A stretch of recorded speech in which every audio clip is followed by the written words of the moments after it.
Hello, everyone. My name is TJ Teed, and welcome to Courtney's Voice for Justice. My wife created Courtney's Voice for Justice because our children cannot safely speak for themselves right now, and someone has to tell the truth about what has happened to them. We need to speak out because our family has been failed repeatedly by the very system that claims it exists to protect children.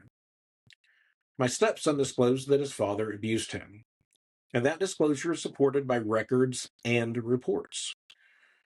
However, this was not the first concern involving the father.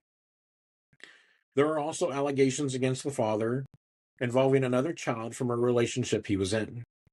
Yet the GAL and the judge refused to listen to these issues. And these concerns are part of a broader history that should have raised serious red flags. Instead of protecting our son, the system moved quickly against us for simply reporting the abuse. They took our son with a blank court order, no completed findings, no lawful authorization, no due process, no emergency. A hospital doctor requested a SANE exam, which is a medical examination used to document abuse and preserve evidence. That same request was ignored by the GAL and social services, and as a result, critical evidence was never collected. Now, the father comes from a family where abuse is not just isolated, it's a pattern. He has one uncle who is a Tier 3 registered sex offender, the highest classification. Another uncle with felony of abuse and a protective order against a child, and a third uncle accused of abusing his own child. And despite these documented histories and allegations, individuals from this family were allowed access to our son. Throughout this case, the judge and the GAL denied us due process.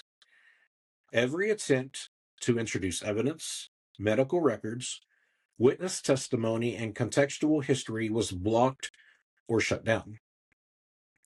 We were denied a fair and meaningful opportunity to be heard.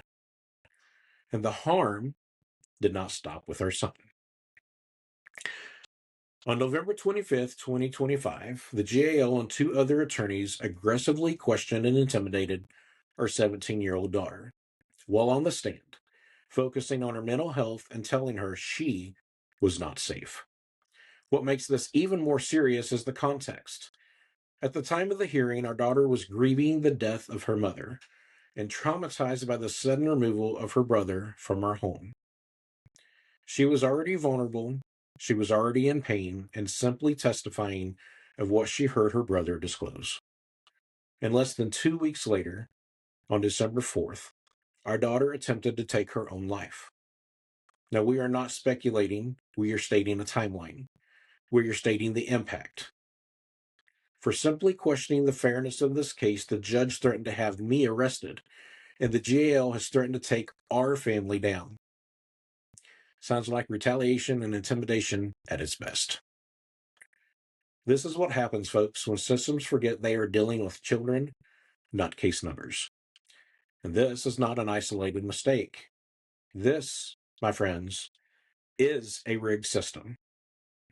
One that removes children without valid orders, ignores medical professionals, disregards prior abuse disclosures, blocks evidence, denies due process, and inflicts further trauma on children already grieving and who have been harmed. Our children deserve protection. They deserve care. They deserve a system that does no further damage. But instead, they were failed. We, as a family, will not be silent. We will not allow our children's voices to be erased, and we will continue to demand accountability. There is a major announcement regarding this case coming tomorrow. And while we would love to share those details with you today, I can tell you this, that this is extremely serious. Thank you so much for your support. We'll talk more tomorrow. God bless.